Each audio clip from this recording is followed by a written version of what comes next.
Hello everybody, my name is Luke Mar and this is Hot Mode, and today on Hot Mode we're getting into our July 2024 fashion roast. We have so many events that happened during the month of July, and that doesn't even include the Olympics. We reviewed all the outfits from both the celebrities and the competitors, but there were still Deadpool premieres and Wimbledon, the BET Awards that we have to talk about. So buckle up, Buttercups, and if you're a channel member, there's a very long version of this video for you, so you should get over there. So without further ado, let the games begin. We have the brat herself, Charli XCX, and she's wearing Alexander McQueen.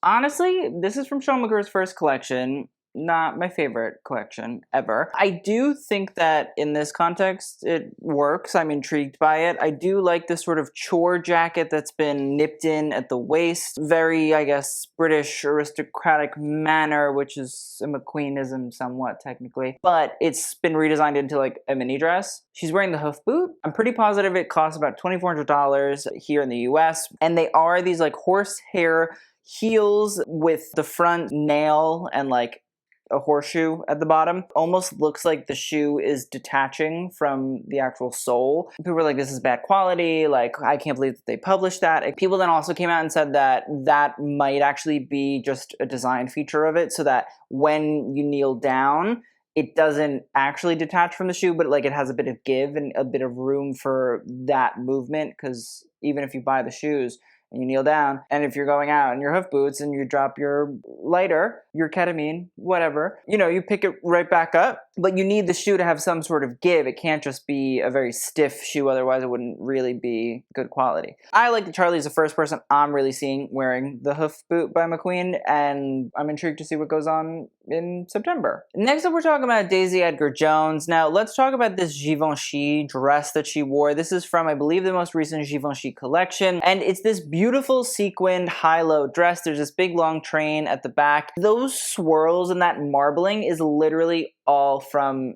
embroidery, like embellishment. Like they hand embellished that, which is wild to me. I do think that the design is actually really, really cool, and I think the big issue with Givenchy right now is it doesn't really have a direction, and they've yet to find somebody that really can give it a direction. It does seem like the in-house team that's been designing has been doing a good job, in my opinion, and I think this dress is a great example of it. I'm interested to see what happens, aka if Sarah Burton possibly goes, because that's the big rumor. Regardless, I do like the dress. I think it works on her. It feels Twister-y because she was doing the Twister movie, and like the warping of it, I guess, like plays into the Twister wind thing. So, okay. Next up, we have Doja Cat, who is wearing Dilara Findikoglu.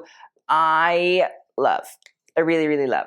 I really love so much. Doja is wearing this hand-painted frock coat with the Union Jack because she was performing in the UK, I believe at like the Wire something festival. She also is wearing this little corset style underneath. I think it's super fun. Dilara Findikoglu, I think, is like the designer that is most like Alexander McQueen now. I do think that this frock coat tailoring situation really plays into like British heritage, British tailoring, etc. And I love it, and I like the fact that Doja Cat and her stylist Brett like really work to actually like think about what they're gonna do, and then they do it, and it always works out well, in my opinion. And even if it doesn't work out well, I'm like, they tried. And this, I think, is a perfect example of that trying. I love the little belt that sits across the corset as well. I do think that that adds into this waistcoat and chain and things. I do know that part of the inspiration is supposed to be Ginger Spice, the iconic sort of Union Jack look that she wore the dress. But what I'll also say is I heard that part of the other inspiration is none other than David Bowie, another British icon of musical grandeur. And there are Union Jack looks that he wore as well. So that seems to be what was going on here. All in all, I think Doja gets it. I love the fact that it's a hand-painted corset and jacket, and it feels very British. As per usual, she's killed it. Next up, we have Florence Pugh. I'm really sorry. I hate this. I hate this so much. I don't like this t-shirt dress, but it's not the worst thing ever, but I don't love it anyway. The interesting thing is it's by David Koma, who was just announced as the creative director of Bloomerang, so I'm very intrigued to see what goes on there. But I don't mind like a t-shirt dress itself. I think they can be very fun. I do think the weird sash thing is what's confusing me, but the biggest issue isn't really even the dress. Like, I think I could deal with the dress and it would be fine or whatever. I wouldn't even think about it. It's the boots. I don't think that if you're gonna wear a dress that is that long, you should wear boots that high. I don't think that it works. I think it cuts off that section of the body and it doesn't help and it really clunks it up. And on top of it, like they're this reflective silver and it's like, oh, I don't want to look at them, but I have to look at them. It killed the vibe for me. Next up, we have Gigi Hadid, who is wearing Miu Miu. Now, she wore this look to the Deadpool and Wolverine premiere and she was like posing on the carpet with Blake and they were holding hands and it was like, obviously one was supposed to be Deadpool, one was supposed to be Wolverine. I love these little Miu Miu looks. And it's also really interesting because Miu Miu is kind of having its moment still. Like, it's still delivering. It's still becoming one of, like, the top beloved brands that people are buying, people are feeling really, really interested in. I love this leather bandana wrap top. Could I do it without the Miu Miu logo on front of it? Sure. But I do think that in reality it works. It's a cool sort of subvertive style. It feels very festival, but it's in leather. And when you're looking at like a luxury house, it's cool to see them do leather well. I also don't mind the skirt. I think that it reads very Miuccia Prada. I think it reads a lot of like early Prada sort of fascinations with different ways of pleating skirts and skirt suits in particular. And I like the fact that still we're keeping that Miu Miu low slung belt, low slung skirt, low slung pant situation too. The other big moment I would say is the bag and the jewelry and all of that from the Miu Miu runway. Not the most recent one, but the two before that. There's this whole thing about the styling and the way that Miu Miu would put things on the runway and the bags would be full to the brim with junk. Like just whatever you had in your bag, whatever you needed, like just stuff. And it feels so realistic. And I think that some of the best fashion shows, the most intriguing brands are brands that put out shows that you feel like, oh, I can style myself like that. I don't need to necessarily go and buy Miu Miu. If I want to go buy it, I can go buy it. But I could make myself look like the models at Miu Miu. I think that like when Gucci first came out, when it was all under Michele, I think when Balenciaga and Demna first came out, those were kind of moments that I was like, I want to dress like that. And I think Miu Miu was having that moment, and I think they understand that. So I think all these bag charms and things sort of play into that. The other thing is I like all these bangles, layered, it's chunky, it's big. It all works. Like I think Gigi is having this little fashion, and I'm into it. I could talk about that for forever, but I do really love it. Next up, we have Hailey Bieber. Now, first we have Hailey in this Jacquemus look. Honestly, Hailey's come out, she's pregnant, we're very happy for her, yay, people having babies. And the thing I'd say about the look overall is, when it came off the most recent Jacquemus runway, I thought it was quite nice. I think maybe my one singular issue with the dress itself is initially I didn't really understand that it was sheer, the actual like sheath dress part, and then that sort of layover flounce is opaque in this yellow. And I just think the way that Hailey is holding the bump, the baby bump, is changing the silhouette to me of the actual dress itself. It's not that I don't think she should, I just think maybe like the flounce should have been longer, or there's just something about that proportion with the flounce over top of it. When she holds it like that, it sort of changes the dress, and I know that it's meant to change the dress, but there's something about it that feels awkward, I guess. I do love the look overall. I love the headscarf, I love the sunglasses, I like all the bangles that she's wearing. It's just something about the way that it's changing the dress when the dress is held in a certain way. I do think that if she wasn't putting her hand underneath and actually like touching the dress with her hand, I think the baby bump would still flow out and still would be visible. And I think that it wouldn't sort of distract me as much as it does. It's not really about the baby bump at all. It's really about the hand movement that I don't really understand, or like I understand it, I just think that it throws it off. I still like the look. I do. Next up, we have Joey King. She got married. Congratulations to her and her husband. And she wore this beautiful Oscar de la Renta gown. I love this. It's this beautiful sort of petal style. It seems like each of the petals is a sort of circular panel of fabric and has been sort of placed on top of each other to create this beautiful petal effect. It looks a little bit like feathers. It looks a little bit like flowers, depending on who you ask. I love the big train. I love the fit of it. They look really happy. Congratulations to that. I'm going to follow that up with this Burc Akyol look. I do like Burc Akyol as a designer. I don't really always understand the work. Sometimes it's a lot lost on me. I do think that this like t-shirt style with the lace sort of wrap skirt is intriguing, but again, to the everyday person, it's kind of like, okay, it's a t-shirt with a lace skirt wrapped around. It doesn't really do much, and I do feel like Katy's been going for sort of like a sheer vibe as of late, and I do think it's a little bit more understandable and easy to kind of get, but it's not landing in the way they want, and like I want it to land in the way that they want for them, and also for me, because that would be nice for me. Next up, we have Keira Knightley and Chanel. This one's rough. This is a roughie. Because there's no Chanel creative director currently moving, we're still working within the confines of Virginie's kind of world, because what happens is when a creative director comes, they kind of like axe everything that came before for the most part. So it's very rare that you're really seeing, once a new creative director is appointed at a brand, the looks materialize on celebrities from the previous creative director, because they want a blank slate. And it seems like because we don't have a creative director, we're still getting a lot of what was going on with Virginie. And I just think that the asymmetrical white flounce with like the black bow strap, and then the dress being sheer but opaque but sheer, it's weird. It's a weird thing. And the bowler hat, and I like the bag, and I like the two-tone shoe, and I don't even mind the hat that much, because I do think it fits very Chanel, South of France kind of vibe. It's just the dress itself is really hard to look at, and I don't want to look at it anymore. Next up, we have Kerry Washington, who's wearing Thom Browne. I love it. I love the skirt. I love the jacket. I love the amount of embroidery that's going on throughout here. I love the storytelling of the embroidery work. I mean, the trees, the road,